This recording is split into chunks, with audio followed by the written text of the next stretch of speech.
is the all-new Mercedes-AMG GT63 4MATIC. Plus, it brings together brutal V8 power, everyday comfort and Formula One inspired tech in one stunning package. We're going to look at what this car has to offer and chat with Santosh Iyer, CEO of Mercedes-Benz India. Stay tuned for that. Up front, it's everything you expect from an AMG: aggressive, purposeful and dripping with attitude. The Panamericana grille, that long muscular bonnet and the sharp aero detailing don't just look the part, they play the part. This is actually the first AMG in India to feature active underbody aerodynamics. Once you're past 100 km per hour, it generates a Venturi effect, essentially sucking the nose of the car down to the tarmac for better grip and sharper high-speed stability. From the side, it still carries that classic GT silhouette. Long nose, short tail, but make no mistake, this thing's hiding a supercar under the skin.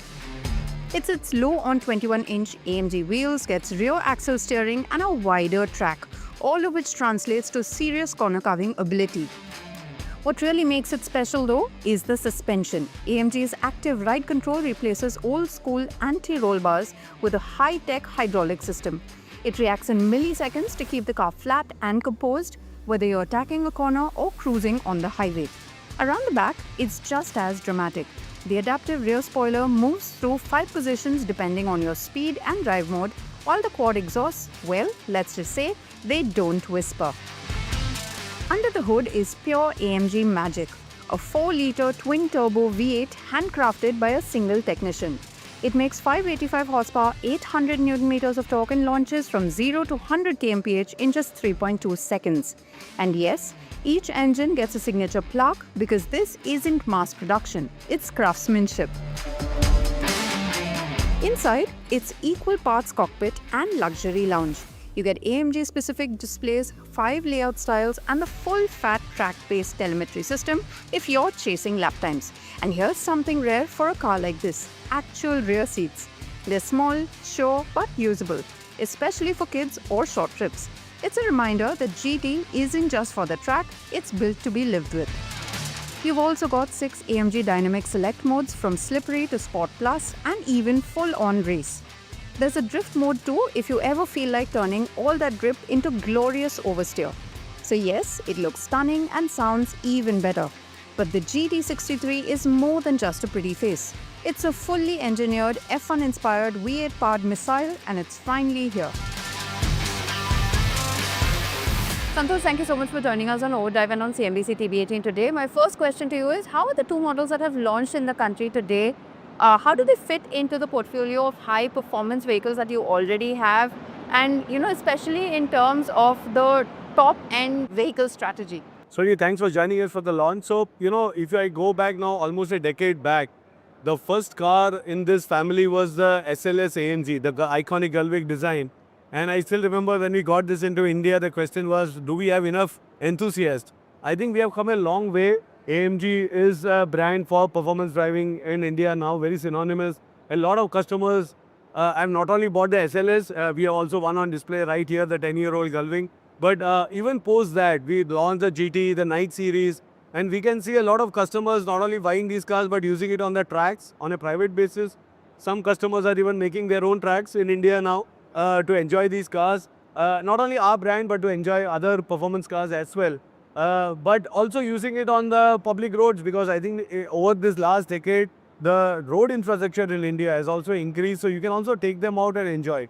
Today's launch, we have 2 versions. We have the 63, which is at around 3 crores. It's a classic 4-seater coupe. On the other side, we have a very track-focused Pro, which is a 2-seater and much more on the track than maybe on the roads. But these cars are versatile enough.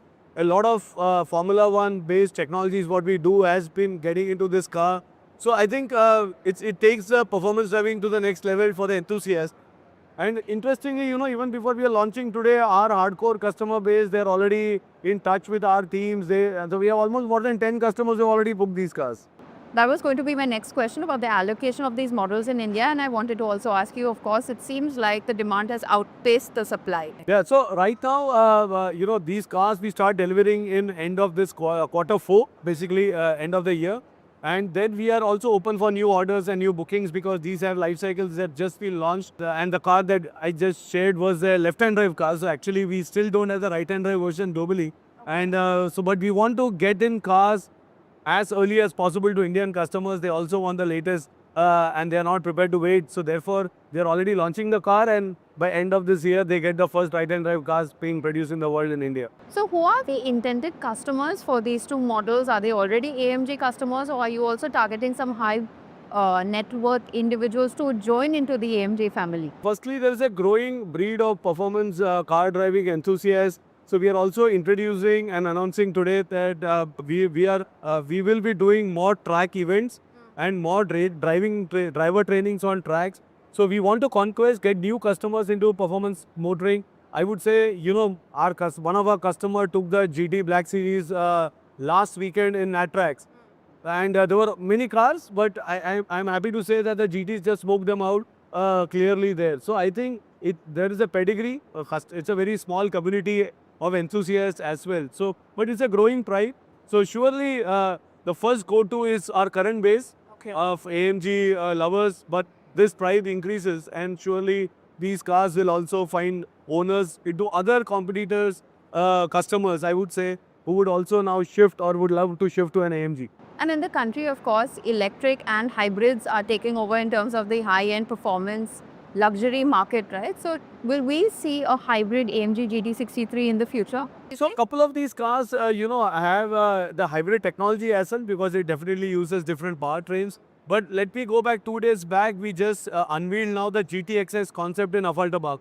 More than 1000 horsepower, 0 to 100 in 2.1. It's actually, these cars are even going to hypercar territory and street legal as well. Right. So what electric offers is a very different spectrum of motoring, I would say track performance and also outside. But at the same time, there is hardcore combustion engine loyalists. They say, no, for me a sports car has to be a combustion engine. So for us as a brand, our responsibility is to offer option. So the same GT XX that we previewed is in electric. We have the GT and the GT Pro in combustion engine, 8 cylinders. So we will continue this path even in the future. And hybrid is again a powertrain which is there in many of our cars, which will also eventually find its way in some of these performance cars based on its lead state. So we are agnostic to that. Let the customers decide what is best for them. So how much investment will go into just the AMG range in terms of, say, the retail, the portfolio, as well as the customer experiences? So on the customer experience, there are two types of investments. One is the marketing investment, which is to do with SSD, track days, driver training programs. That would be, that's one set. Other are for product related investment or infra, like our dealers. So we just inaugurated an Aclear concept in Chennai, where customers can actually not only personalize the cars, but also have an in-depth discussion on some of the consultation, I would say, on these cars. So overall, in transforming our retail network, we are investing 450 crores in the next 2 years in our retail network to transform to more personalized and more luxury environment at our retail network. Santosh, thank you so much for joining us today, and thank you for your time. Thanks a lot. Thank you. Pleasure. Well, it's time to head into our final break here on the show, but don't go anywhere, because on the other side, we farewell to the Nissan GTR.